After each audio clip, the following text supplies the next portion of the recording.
Adeptus Ridiculous podcast. I'm DK, and this podcast is all about learning.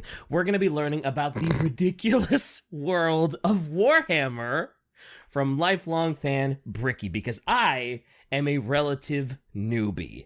And we got to give a huge shout out to all of our patrons over at patreon.com/adeptusridiculous, because, Bricky, we are less than $50 away from the $2,000 goal. So, I didn't realize we were that close. Hot damn. $1,978 per month as of recording this episode. So we are right there. And once we hit that $2,000 goal, we're going to be uploading a lot more to the YouTube channel, a lot of gaming content, more mini painting and stuff like that. So again, if you enjoy the episode, definitely go over to patreon.com/adeptusridiculous, sign up.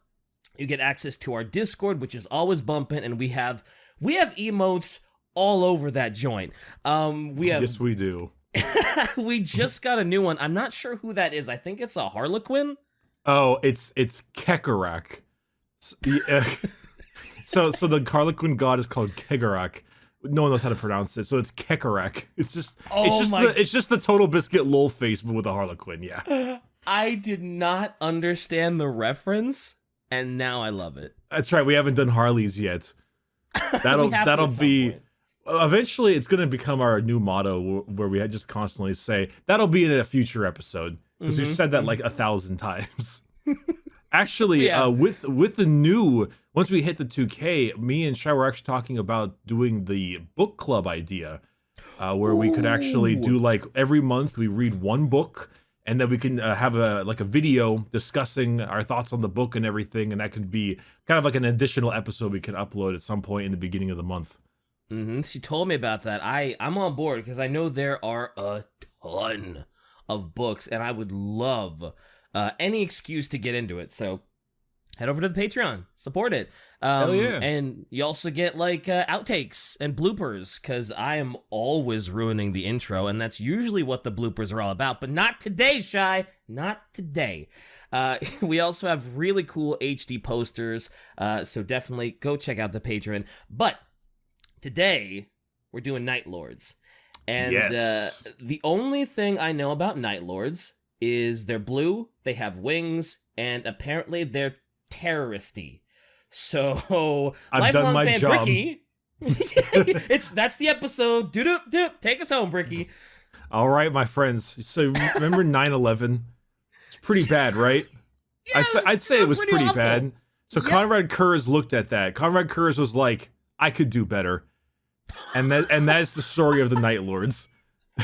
Okay. So no meme, because Jesus. So no meme. I think the Night Lords may have been my least knowledgeable, like Space Marine Legion. I think I knew more about every other Chaos Legion more than I knew about them, because I'm trying to think of all the other Chaos Legions out there. I'm trying to think of like the Emperor's Children, the Death Guard, I can't necessarily say I know much about the Alpha Legion, but that's not fair. There are so many other ones, like even the Iron Warriors and all, I knew plenty of. Night Lords, I knew Jack. And all right. I gotta say, I'm a bit of a believer. I was floored. I normally only have about 2 pages of notes. I've got 4. Konrad Curze is a really, really interesting character. This episode, I don't know if Shai's gonna name this one like the Night Lords. This episode should really be called Konrad Curze and the Night Lords or something like that, because this episode is almost entirely dedicated to Konrad Curze. He is a really well-written Primarch. I am so surprised. I hope the 5 Night Lords fans are really happy right now, because this is great. I'm so stoked. There have to be more than 5 Night Lords fans, because like, I remember when we were pitching ideas for the next one, like, Night Lords were popping up everywhere for me. Like, in the Discord, people were like, oh, I gotta see how DK reacts to Konrad Curze and the Night Lords. I was seeing in my Twitch chat, like, oh, hey, when you guys gonna cover the Night Lords? Because, oh my god, I can't wait to see.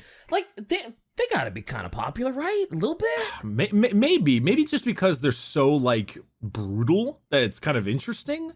But maybe we should just get into it and then you can find out for yourself. Yeah, let's just do that. So, the Night Lords are the 8th Space Marine Legion. They're Chaos Undivided, which means they're one of the few Chaos Marines that didn't actually follow a specific god. They're just kind of like spread across the whole deal. They just kind of follow whatever. Like, Death Guard plagues to Nurgle, Thousand Suns to Zinj. They're just kind of there. There's a couple people like that. I think like the Word Bearers and Horus's boys at the time. Oh. They didn't just follow chaos in general? Yeah, they just kind of follow, like, they're just like the will of the dark gods, as opposed to particularly being in the pocket of a specific god. Most of the gods don't like that, but it's more of like whatever. I'll just deal with it. Okay, yeah. At least you're chaos.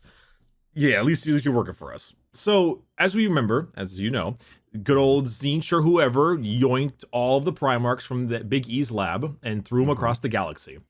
Now, Mr. Konrad Curze landed on a planet called Nostromo. And Nostromo is a human hive world. So it's one of those, like, imagine New York, but across the planet type thing. Yeah. And it's just all cities. Yeah, it's just pure cities. And its world... Okay, well, first things first. The dude flew into the planet so hard, he, like, blew through the crust and went very close to the molten core of the planet. And then he, like, had to punch his way back to the surface as an infant. So he already started off bad.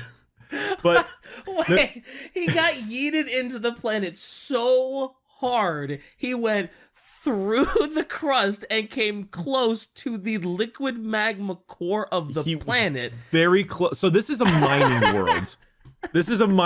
This world has like a bunch of adamantium, which is like a thing in this, not just like a Wolverine thing. Like adamantium is a legitimate thing. Right. And so they mine it a ton. So probably it may have been like a little bit brittle or whatever, but he just went like, woo! And he had to punch his way out. Now, Nostromo is practically a character. Like, this planet, I was literally streaming Minecraft yesterday, and I wanted to download a mod to increase the rain and make it perpetually night, to make it like a Nostromo city. Because Nostromo orbits a dying star whose light barely touches the planet. So this is a planet in perpetual darkness. It is it is night forever, and it rains a ton. And it's just, it's always night. There's no sun.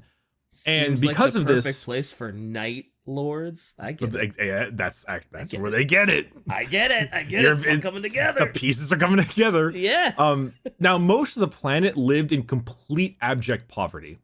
The wealthy, of course, owning a lot of the mining stuff, the nobles and the lords. But because of that, crime was completely unchecked. This is an entire planet of Detroit. Okay, this whole planet was Detroit, and their depression was massive due to the lack of sunlight and stuff. And honestly, the only thing keeping the population growth in line was suicide. Oh, God. When that's your only form of population control, that's a Warhammer. This is a super Warhammer planet. This is so Warhammery. This might as well be the poster legion for Warhammer. So whenever I think of video games, I tend to think about, like, who has had the worst time? Like, who's had just, like, the worst time in games? And I think, like Joel from the first Last of Us had a pretty bad time. And I keep thinking about different people, and I think about, you know what? Isaac Clarke from Dead Space had a really bad time, you know? Yeah. Konrad Curze is the Isaac Clarke. So he was not taken in by anybody. He grew up alone. He was not given a foster family. He lived and raised himself in the Hive City, killing feral rodents and feasting on them in corners of dark machinery rooms. He was slept where people couldn't see him. And him, like many of the other people on that place, were like super pale because of the no light. No light, sure. And of course, adding to the fact that he had no family, no friends, he was completely alone. He also was plagued by consistent and constant visions of a dark, nightmarish future. And every time he went to bed, he had nightmares of just like everyone dying. He had nightmares of his own death. He had nightmares of the people of Nostromo calling for his name.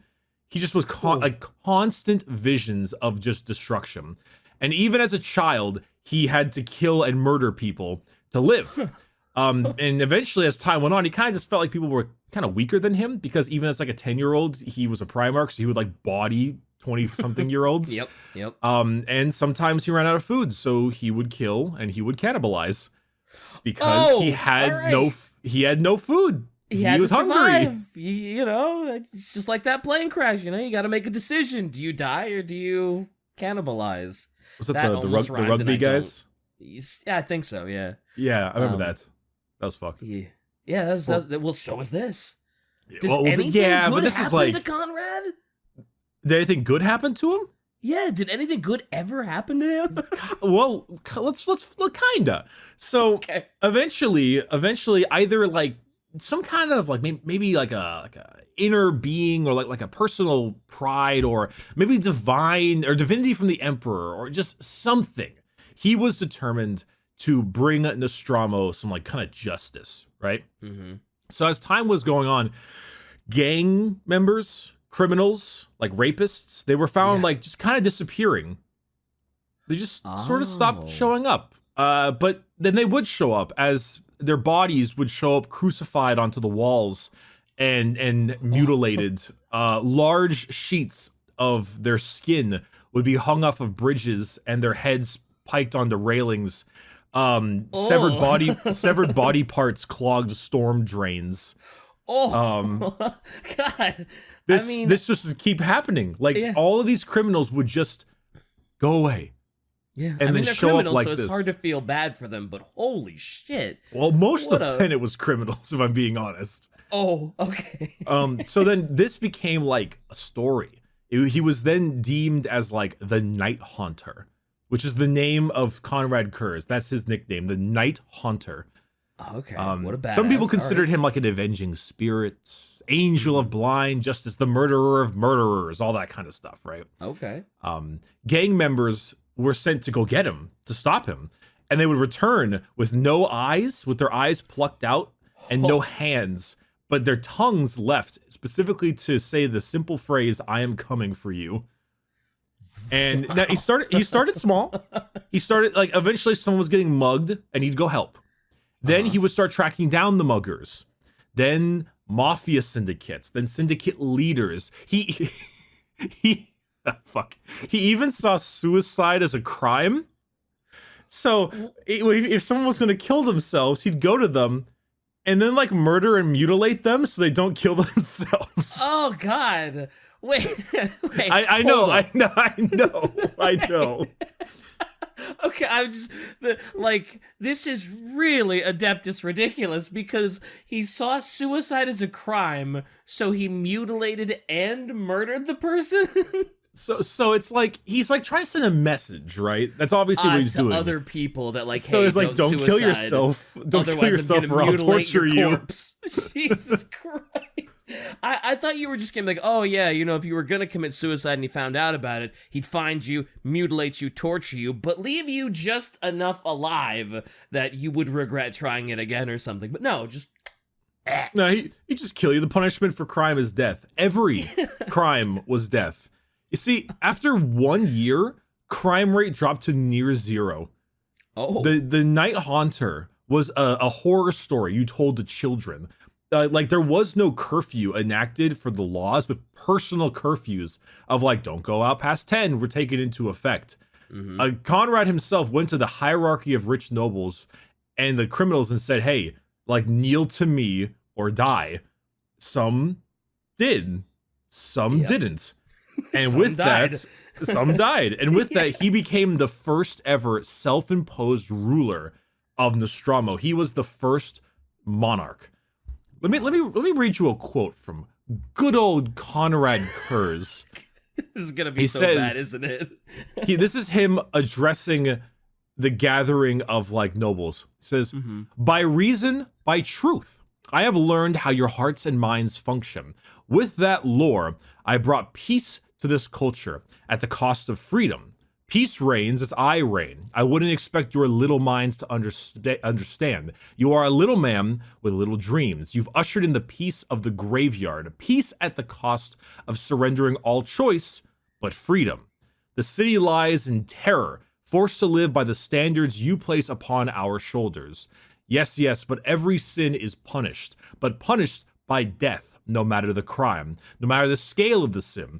The people of the city live in silence, lest a single word earn them death for speaking out against you. Yes, listen to the sound of raw silence. Is it not serene? So it's weird because like he's like Batman and the Joker. The joke is that he's like Batman because the Batwings and everything, but he's Batman. But yo, I'm gonna cut your penis off and put it in a storm drain. Like, he's very weird. He's like super murder Batman, which is indeed very weird. Jesus, he's boy. But hey, that crime rate though, right? 0. Boom, almost just nothing. Flatlined. Good for him, I think. So he was known as the Dark King of Nostromo. And would rule through fear alone as he just hunted people who didn't agree with him. Sometimes he was benevolent. Sometimes monstrous. The people of the city, of the world, they shared increased efficiency in the mining and export of adamantium. The output, they shared the wealth as they shared fear. Like, after a few decades, there was 0 crime. Actually 0.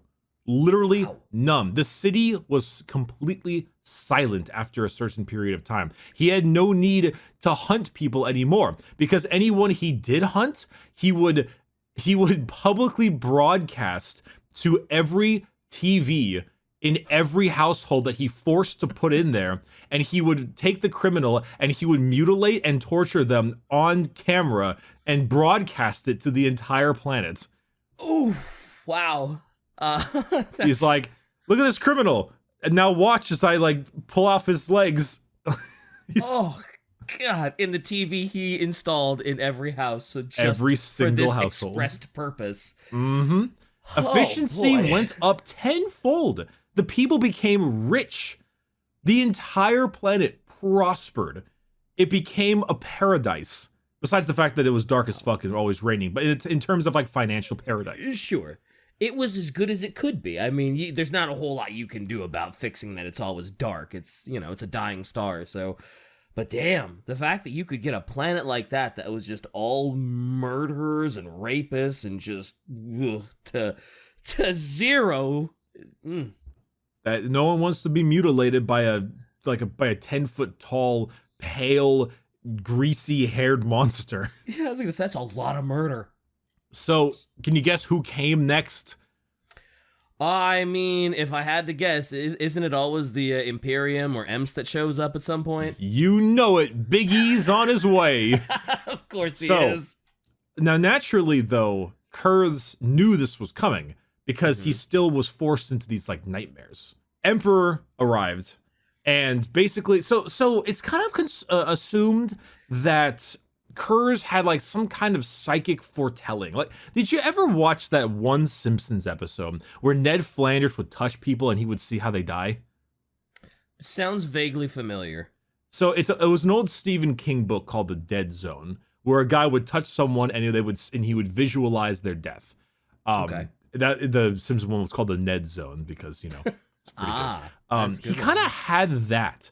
His nightmares and fear kind of had this psychic foretelling. Like, he would dream of terrifying things, of his own death, of his brothers killing each other by the hands of each other. He would dream all this stuff, but he just wouldn't say anything because he basically dreamed a nightmarish future, and he just knew it. Right. Like, Emperor Landon, with his whole crusade, with his like thousands of ships like blotting the sky, and he came down there. And this giant lockstep of soldiers and all these people were watching and they're like, oh my God, holy shit. Like, what in the goddamn hell?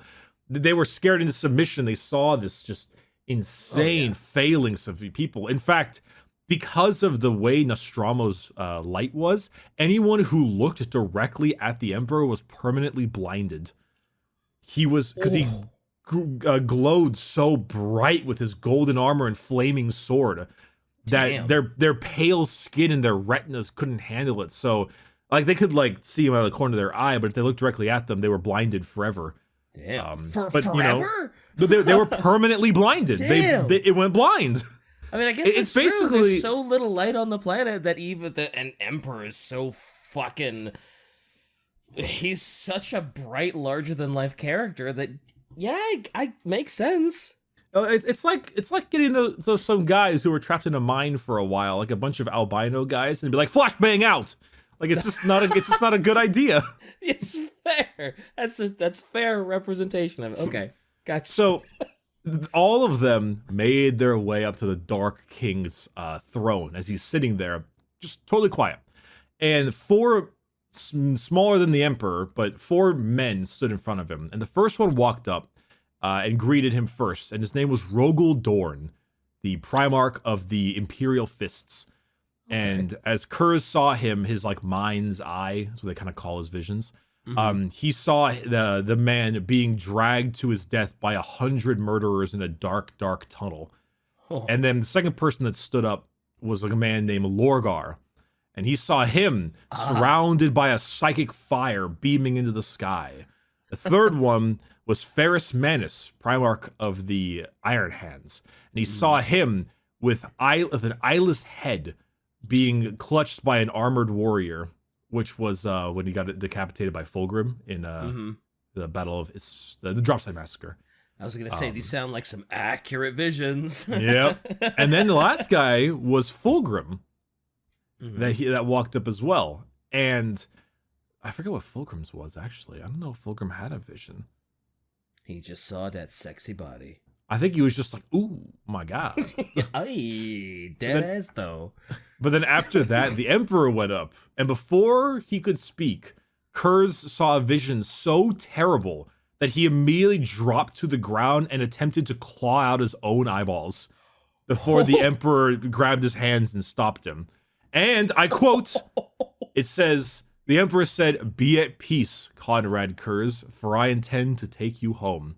And then Konrad Curze said, "That is not my name, father.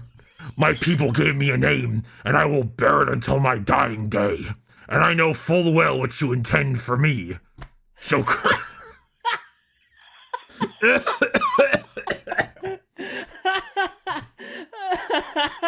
That sounded more like a pirate than Batman, but good effort, dude. I can appreciate. Yar, father. The Konrad Curze is the leader of the orcs, the free Buddhas. The free Buddha. How'd Buddha get into this, dude? The free Buddha? No. Yeah, how'd the Buddhists get into this, man? God, there are no Buddhists. Religion's bad, remember? Pirates, I know.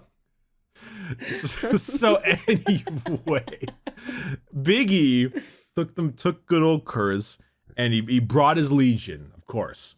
The Night Lords. And the Night Lords used pretty much nothing but like a cold, quiet, efficient display of brutal force.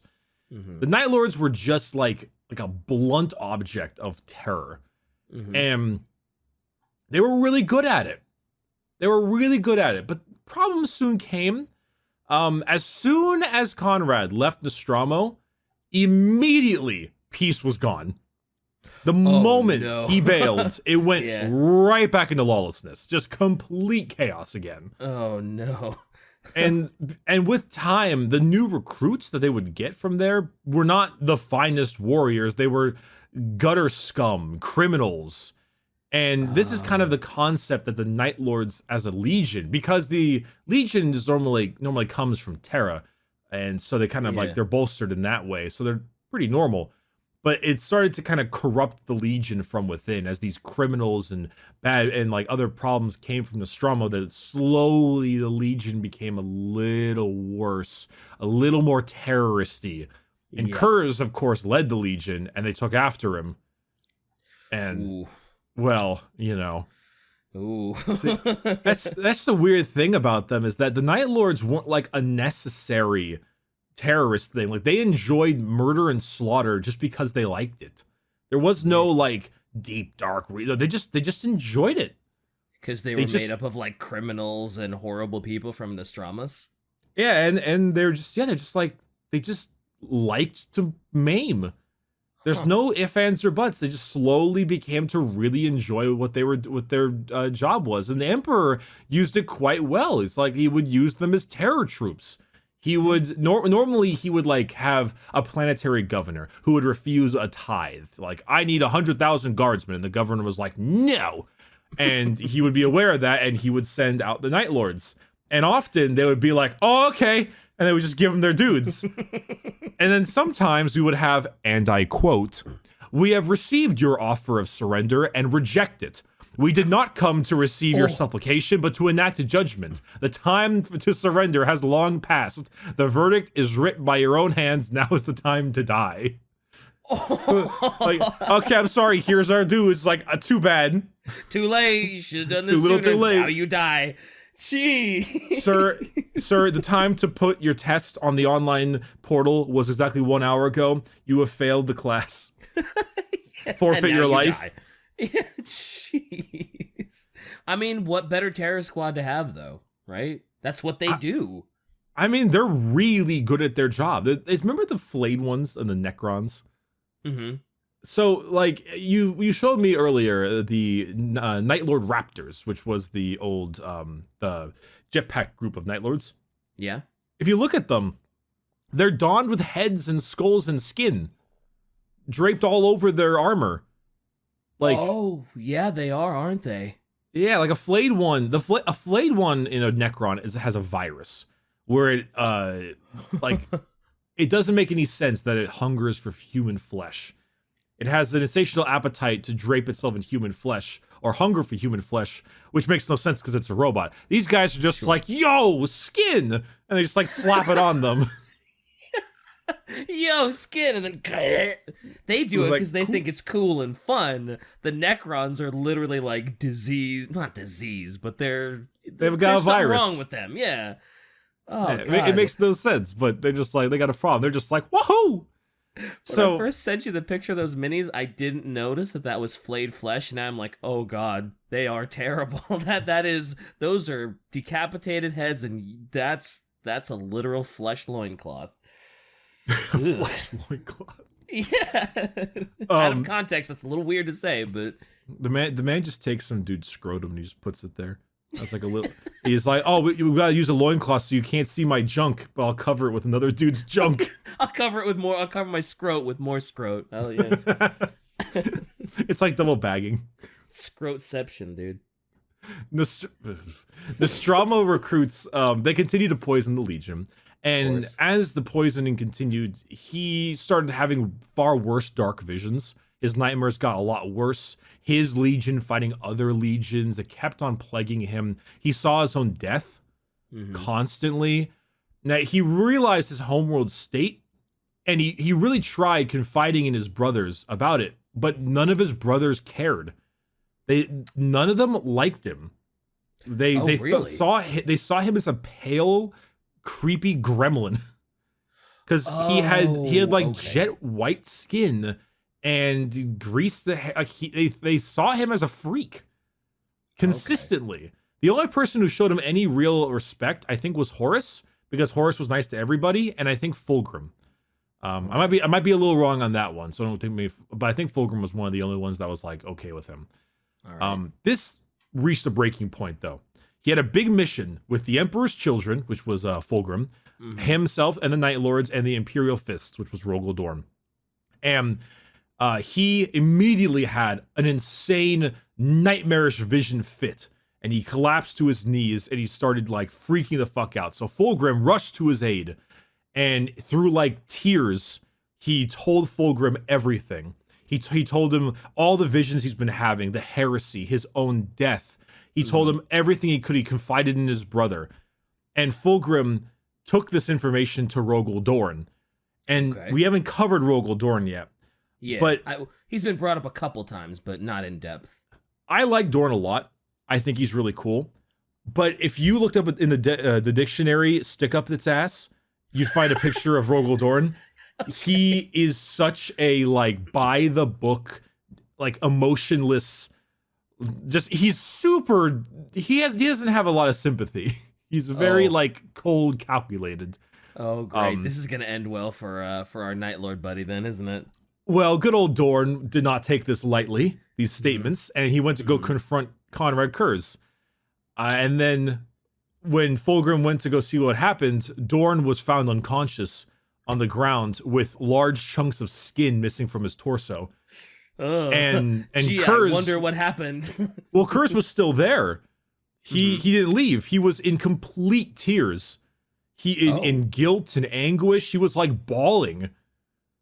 And because he didn't know what the hell he was doing. It's like he's like looking at his bloodstained hand, like not able to control himself. So he was then taken into custody for this, obviously. Sure. And while they were trying to figure out what to do with him, because they're like, he's our brother, he's obviously has a problem, something's wrong with him.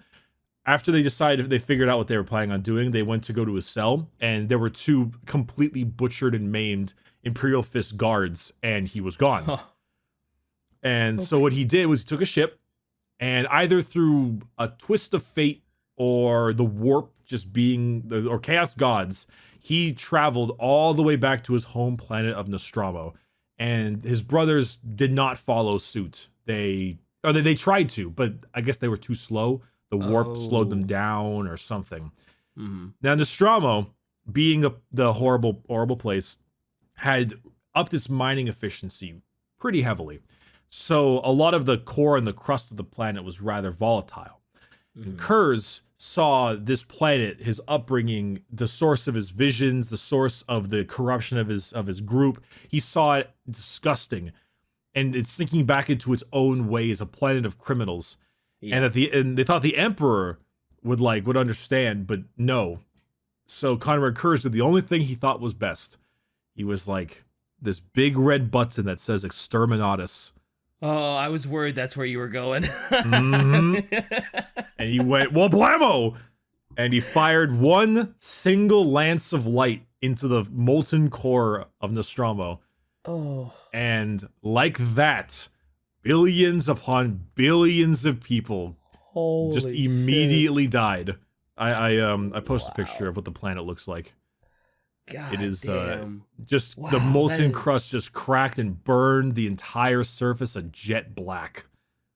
Wow, that's extreme. It is. It's almost like when you've got a problem with yourself, and this is a physical embodiment of everything wrong with you. So if I destroy this poison, I'll be okay again. I'll stop having nightmares. I'll stop feeling horrible. It didn't. I was gonna say it didn't work, did it? Because this is Warhammer, and that'd be way too easy. I say way too easy. Oh, he just blew up a planet, his home planet. Too easy. But yeah, there's no way that was gonna solve all his problems. I'm okay now, guys. I'm fine. Don't worry about it. Yeah, I'm chill now, bro. I'm chill now. So after doing so, he thought the Emperor would understand. Like the Emperor consistently would try to reprimand him for being too terroristy, but he never did anything. The Emperor was always like, you better knock that off, Curze, it's a little too terroristy, but he never punished him. He felt like the Emperor was just trying to save face. You know? Right, he was trying just to be like his finger at him and not actually doing anything. No, he didn't do anything. And he thought the Emperor would agree with him. Like, the Emperor was very angry. It's like, you said specifically to use the power of force to thwart those he doesn't agree with. Like, he allowed sanctioned terrorism, and destroying a planet of criminals is somehow not acceptable. Yeah, fair. What the giant planet of criminals? Yeah. What the Emp has done with the shit he's done? He's like, you fucking hypocrite. Yeah, Emperor's done a lot worse than just Exterminatus, a planet full of criminals. Yeah, he's kind of a douche. So Curze is like, fuck you, Dad. Not only did you not show me any love, all of my brothers hate me. I've got something wrong with me, and I don't know what it is, and I can't fix it. Damn. And so after that, I'll do another quote. It says, I have seen darkness, witnessed it in my dreams. I am standing at the edge of a chasm. There is no escaping it. I know my fate. For it is the future, and nothing can prevent it coming to pass. So I step off and welcome the dark. This is kind of the turning point for Konrad. When Horus finally turned traitor, he was more than willing to join, both out of anger and just because he got to kill more people. Yeah, I was going to say, it probably doesn't take a whole lot to push Konrad into being with Horus and with the Heresy and turning on the Imperium. I'm sure that was just like, hey, you want to, and before I can even finish, like, yeah, sure, yeah, I'll go with you, yeah, sure. Yeah, I'm down. It's like, hey, I get assholes. Let's do it. Like Horus was like, you can kill and murder and maim as much as you want, and him and his legion were like, fuck yeah. Sign me up. It's an outlet. It's like, he's like, at this point, this is all I can do. This satiates me. I need something. So it's just a good outlet for him. It's like an outlet for his rage. Yeah. Now, obviously, like I mentioned earlier, he doesn't pledge to a single god. Do you remember the drop site massacre? Yes, I do. Okay. So Ferrus Manus was killed by Fulgrim. They did like a flank on Vulcan and everything. So Vulcan was captured by Konrad. Vulcan, Primarch of the Salamanders, that is. But Vulcan, because of the way they write nowadays, is a perpetual, which means he can never truly die. Right. So he'll just like kind of rebuild himself from like practically the atoms he exists of. Okay. Which is, in my opinion, stupid. But it's just what they did. For a while, Vulcan was like those characters that was just super badass and would never seem to die. He would survive crazy things, and I guess they wrote a reason why. It kind of underplays the coolness of it, but basically he can't die. He can consistently regenerate himself. It doesn't mean he doesn't feel pain though. He still feels everything. Ooh. So you know, take for what you will. You know, maybe living forever in 40K isn't a good thing. No, if you're gonna feel everything, that might be more of a curse than a blessing. Yeah, but Konrad at this point was really going off the deep end. He was going pretty crazy. So he decided that the best thing that he could do was to torture Vulcan consistently. He was angry that he can't seem to kill him. So he instead took sadistic pleasure in torturing him. And even though it enraged him that he wouldn't die, he took 100 bolters in close range, shot him. He had him stripped and flayed. He threw him out of an airlock into deep space. He took psychers and he would fuck with his brain so that he would constantly be forced to do like a noble task, save a civilian or like save a child, and make it so that he would fail every time, just to constantly run into these mental ringers. And he just kept going. This went on for God knows how long. And Vulcan the entire time would not break. His mind would stay there. Like his body broke. Oh yeah, sure. Dim. Yeah.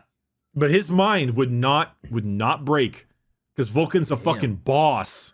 I was gonna say, like, getting tortured for that long and having a body that never dies and constantly feeling that and shit. I was gonna be like, he must have gone crazy. He must have gone batshit insane. Because it's like at that point you're just like, please kill me. Like, just I wish for the even if he couldn't, warm embrace of death. Yeah, well, he couldn't, but I'm sure at that point Vulcan is just like, oh god, I fucking hate this power. Yeah, but at that point he's probably like, man, this sucks. This is bullshit. Like, let me die. He was like bludgeoned to death. He was like stabbed. He's so much shit. It was stripped, like he was put into like stripped naked and just thrown out the airlock. He was like thrown into like the engine, the machinery, like everything that could have happened to him. Eventually he still wanted to break his mind. So we haven't talked about Perturabo yet. He's the Primarch of the Iron Warriors. Him and Dorgal Dorn have like a feud, but Perturabo is like a sieger guy. But basically, he's really good at building mazes and bullshit. Okay. So he created a gigantic maze, nigh impossible to understand, like completely impossible. It was kind of crazy what exactly he had, but basically it was like a mental labyrinth that had featureless walls and strange geometry that made it impossible to map out and escape. After like 3 turns, you couldn't map anything else. Oof. And it was basically the concept that like, okay, I want to make Vulcan go crazy by trying to wander this labyrinth and eventually go insane. Because obviously killing him doesn't work. I need to break him this way. And at the end of the labyrinth was Vulcan's gigantic hammer. He has this really big hammer, which is actually super cool. But basically, the entire point in his Warhammer, to get him there. But Vulcan, being the boss that he is, eventually found his way after a long time, and he did the impossible. Reclaimed his hammer, used it to fight 1v1 Curze a little bit, but he had a secret teleporter in the hammer, and he teleported away. And so he got away. And this made Curze very upset. You don't say. After all that work, after torturing him for that long, putting him in the maze. Oh, man. Yeah, I'm sure he was not a happy boy. No, he was not. There's also a couple very interesting things that he did. Like he fought Lionel Johnson. They had quite a crazy duel. I don't really want to get too into that one, mainly because I didn't fully find a good way to talk about it without like skimming over way too many details. Perhaps we'll talk a little bit more about it when we do Dark Angels. But I like the character of Curze more than the actual like fighting that he does. So gotcha. So as this goes, it is very, very like he's starting to become like a real gremlin. Like between his pale skin and how far he's gone, he is not happy. So the heresy happened. Horus died. He, however, unlike the rest of his group and friends that went to the Eye of Terror, he just went to the eastern side of space and just continued to like terrorize people and murder people because out of this sheer anger of failing, he's just like, well, fuck you, I'm still gonna murder people. So he just kept on going. Like he would not stop. Just doing what he loves. He absolutely adores it. And as time went, the Emperor was like, okay, it's about time for this to be over. So he sent about half of the Adeptus temple, that is an assassin temple entirely made of, I think it's mostly female assassins that wear like, people do a lot of porn of them. They have like a black skin tight suit, but the idea is that they have a drug called polymorphine, which allows them to adjust their body structure to like go as crazy as to look like an orc. Like they can take the face of anybody. Like they're it's practically like a shapeshifter. Okay. But they handy he sends for an like assassin. Oh yeah, very handy. Yeah. But he sent like half the whole temple to go get him. And one of them, named M. Shen or Mishen, it's like M apostrophe Shen, was the singular lone agent. Shai posted a picture. That's actually the Death Cult assassins. Shai. I'm calling you out on this one. That's that is incorrect. I got this. Bada bing. There you go, buddy. I was gonna say I can see why people make a lot of porn of them. I get it. You got it.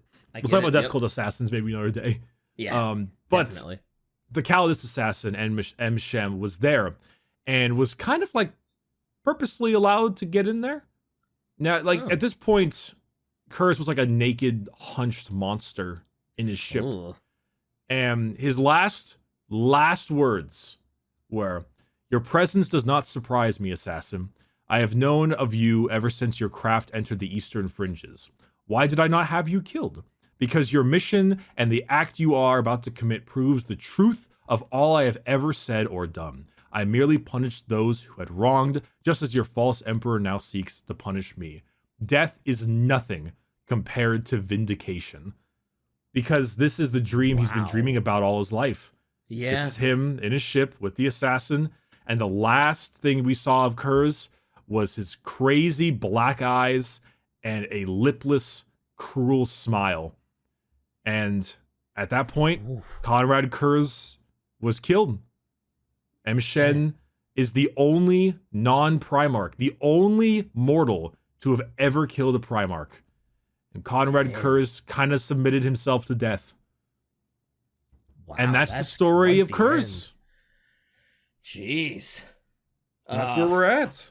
The Night Lords are still around. The Night Lords are still around. They're still operating. They're still crazy. You know, they still operate today. Still cause tons of terrorism. They're still awful. Night Lords are still plenty around. There's actually a couple books on them that are apparently quite good that I haven't read yet. Where are the Night Lords based now that Curze is gone? Are they still out they can't be out like in the eastern fringes? They're he just died? I don't know exactly what part of the map they're in, because I don't remember when exactly he died, but it wasn't too long past the heresy, so it's been many years. Oh, okay. But they're still, I mean, it's the same thing like the Black Legion was Horus's boys, and they're still quite popular because of Abaddon, and there's still plenty of that going on. Gotcha. But yeah, just because the Primarch's gone doesn't mean the Legion is done. No, because the Iron Hands are still like super popular. Oh yeah. Ferris is dead. So Curze only died because he let the assassin kill him, right? Like if he wanted to, like if he really felt like, oh yeah, I don't want to die right now, he could have easily stopped it. It's assumed. We don't know exactly how far he degraded. Mm-hmm. We don't know exactly to what extent he was just like a total little gremlin. But it's generally assumed that way, because to him, his visions, everything he constantly talked about, everything he warned people about, never, ever, ever listening to him. And he's kind of like, death is suitable or is not as bad as vindication. Like, I would much rather be right in this situation than to die. Survive. And yeah. So there's I don't remember if it was in the story of Troy. There was someone that was like the gods gifted them with like perfect prophetic vision, but the flip side of it was no one would ever believe them, no matter what they said, no matter how many times they were right. Nobody would ever believe them. So even though they were always warning people that this fucking horrible stuff would happen, no one ever believed them. It always came to pass. That was your cross to bear. Kind of reminds me a little bit of Curze now. A little bit. Yeah. It makes sense. It sounds like it. Yeah. I mean, that's kind of Curze's thing. Is he's like, a lot of people think that Curze actually had dissociative personality disorder. Oh. And the idea is that his benevolent, kind self was one part of him, and the Night Haunter was the inner persona that he constantly had to deal with. Oh. And he kind of, in a sense, had two separate kind of personalities constantly in clash with each other. The terroristy, deep underbelly part and the normal him. And the only reason the Night Haunter part succeeded was because nobody gave a shit. And nobody listened or even cared. Right. And the idea is that possibly at the end of his death, that's kind of when the normal him was there, and he was like, "Okay, I can finally be free and finally die." Damn, Curze had a rough life, didn't he? Curze did not have a good time. From the very get-go, he almost gets yeeted into a fucking planet's core. Has to survive punches his way out. Yeah, punches his way out as an infant. Spends most of his adolescence like alone on a planet full of scum and criminals. I mean, hunts them down, finally gets to like be the leader of the planet. Emperor comes and kind of fucks all that up. Oh god, what a shitty life. That kind of sucks for him. It does. I guess I should say this just in case. Technically, we don't. There's no footage of Curze's death. As the assassin leapt to kill him, like they had like camera feeds that cut out, kind of thing. So technically there is no visual confirmation of the kill, but the assassin said she did it, and it's. If they're going to pull some GW bullshit and bring him back, I'll be thoroughly annoyed. But I think most people are in agreement that he's pretty dead. Yeah, like, well, with the way that story goes, there would be no reason for him to, like, really try and fight that off or, like, survive, right? Because, like, his death was his vindication, right? Yeah, it makes complete lore sense. I'm assuming if they bring him back, the people who will be the most angry are the Night Lords fans. Because it's it very much is like it works with his character, and if he does have the dissociative personality problem, then it works even better. Yeah, it truly does feel like it's a fitting end for him, and it's definitely a good reason why you should maybe become friends with a quiet kid at school before he before he goes and hangs your buddy up by his innards. Yeah, and wears his the flesh of his flayed corpse as a kilt or something. Yeah, good call. As a kilt. Yeah, it's like, look at my new kilt, guys. It's made from your friend. That's Lehman Russ's problem with all of his Scots.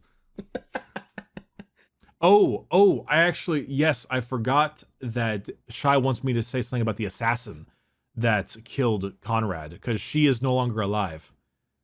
Oh, okay. So her death had been foreseen by his visions as well. He knew that his legion would let her escape.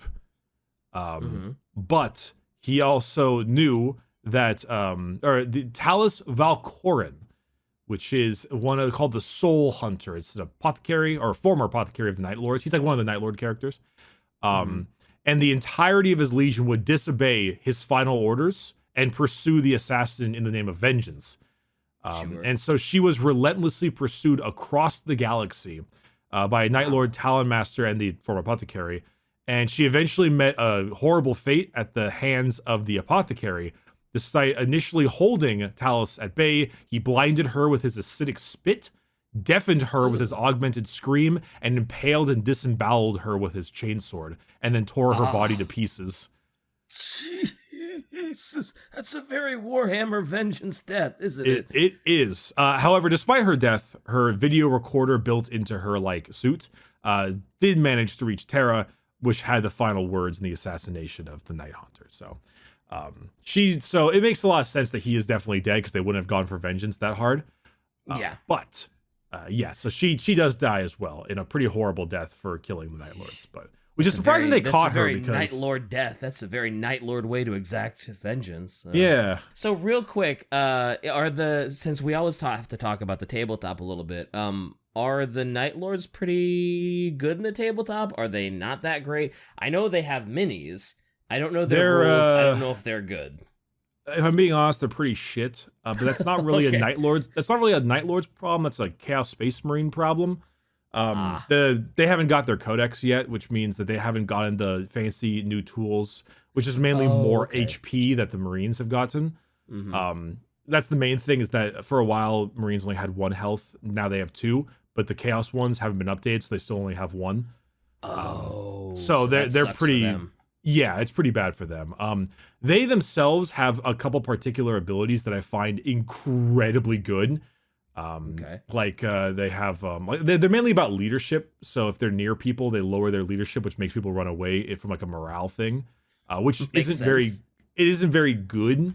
It's not a factor very often in Warhammer in the tabletop, but it makes sense from a lore game point of view. Yeah, absolutely. No, they're fine. Their main thing is Raptors, which are these Marines with gigantic jetpacks. But personally, they have some. I think their best part is their stratagems, which is some fun abilities. And the names are so good. Make you harder to hit. It's called in midnight clad, or from the night prey on the weak, flay them alive. We have come for you.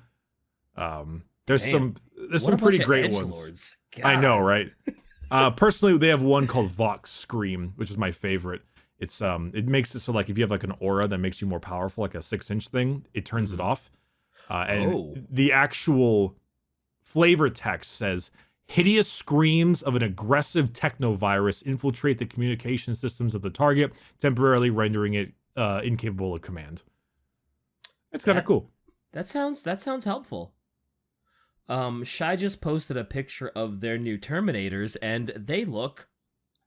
That actually looks pretty fucking cool. I got to be honest. Yeah, they look hideous in a great Warhammery way, because they look nasty. Yeah. They look gross. They've got all that flayed skin. One of them's, I don't know, is he standing on organs or is that a rock? Oh shit, he's got a big pile of organs under his foot. Yeah, that's a big pile of. I was like.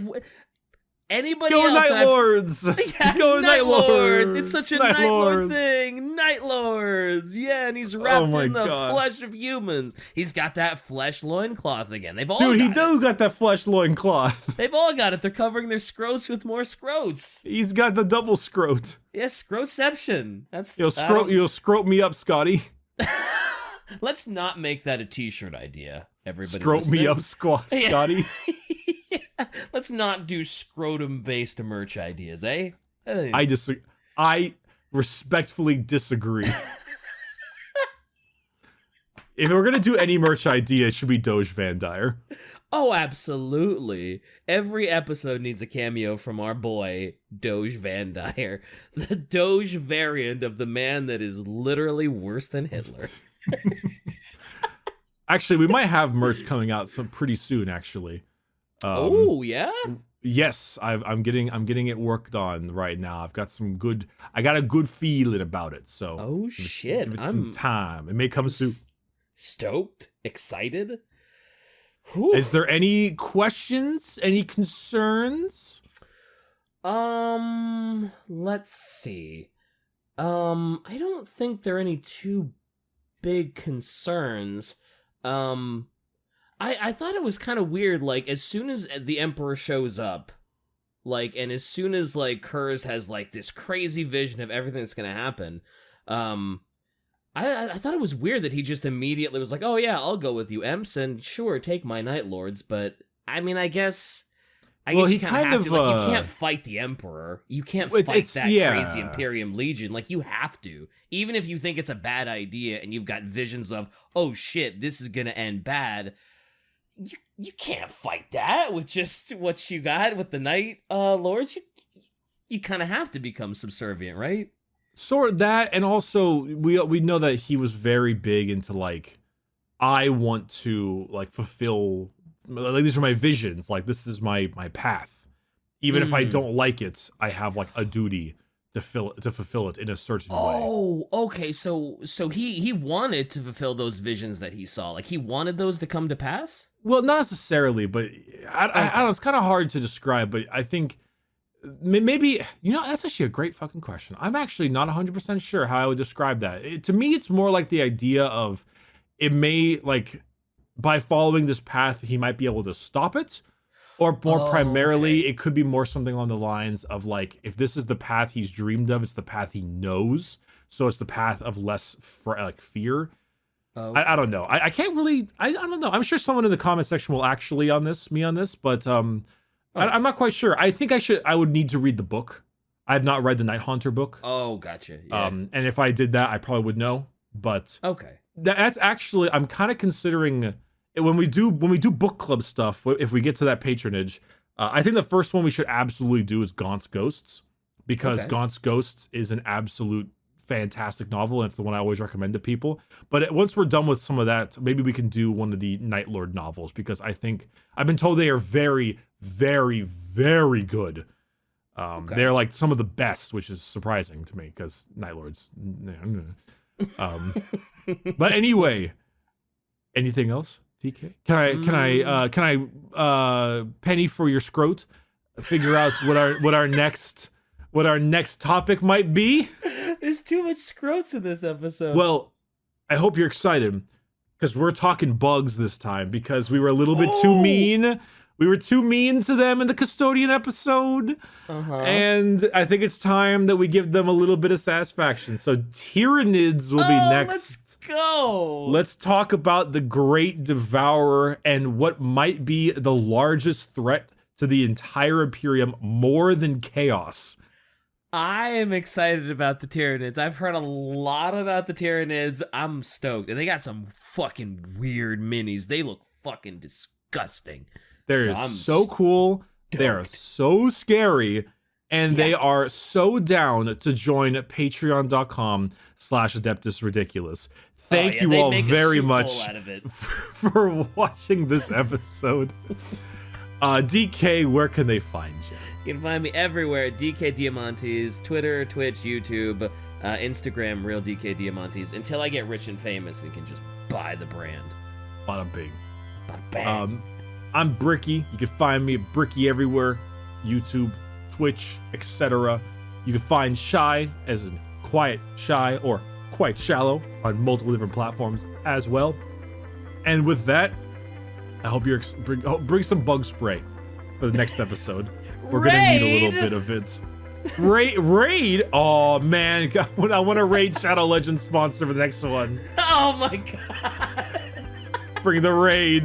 Raid! This Tyranid episode brought to you by Raid! Raid! Raid!